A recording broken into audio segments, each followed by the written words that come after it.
तुम और क्या खाना चाहते हो? वो और क्या लेना चाहती थी? आप और क्या सीखना चाहते हैं? इस तरह के सेंटेंसेस में आप और क्या ऐसा बोल रहे हैं, इसके लिए लिखना होगा व्हाट एल्स।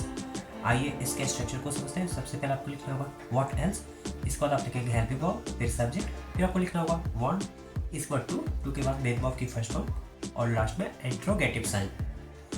आइए इसको एग्जांपल सेक्शन से समझ लेते हैं। तुम और क्या खाना चाहते हो? What else do you want to eat? वो और क्या लेना चाहती थी? What else did she want to take? आप और क्या सीखना चाहते हैं? What else do you want to learn? वो और क्या बोलना चाहती है? What else does she want to speak? वे लोग और क्या पीना चाहते थे? What else did they want to drink? तुम और क्या सुनना चाहते थे? What else did you want to listen? एक और काबिल है जिसका रिप्लाई आपको इस वीडियो के कमेंट सेक्शन में करना है। आप लोग और क्या पहनना चाहते हैं?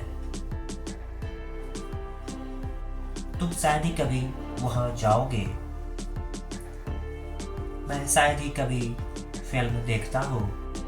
अब शायद ही कभी हम मिलेंगे। इस तरह के सेंटेंसेस में आप शायद ही कभी ऐसा बोल रहे हैं, इसके लिए लिखना होगा हार्डली एवर। आइए इसके स्ट्रक्चर को समझते हैं। सबसे पहले आपको लिखना होगा सब्जेक्ट, फिर आपको लिखना होगा हेल्पिंग वर्ब, फिर हार्डली एवर, इस पर वर्ब और फिर आपको other words.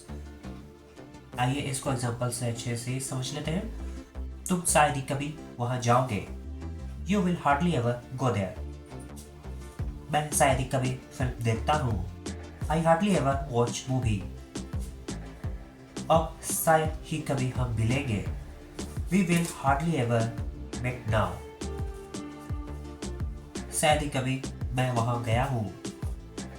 I have hardly ever gone there. मैं शायद ही कभी उससे बात किया करता था। I hardly ever used to talk to her. आप शायद ही कभी उस पर विश्वास करेंगे। You will hardly ever believe him. एक और काबिल है जिसका रिप्लाई आपको इस वीडियो के कमेंट सेक्शन में करना है। मैं शायद ही कभी अंग्रेजी बोलता हूँ।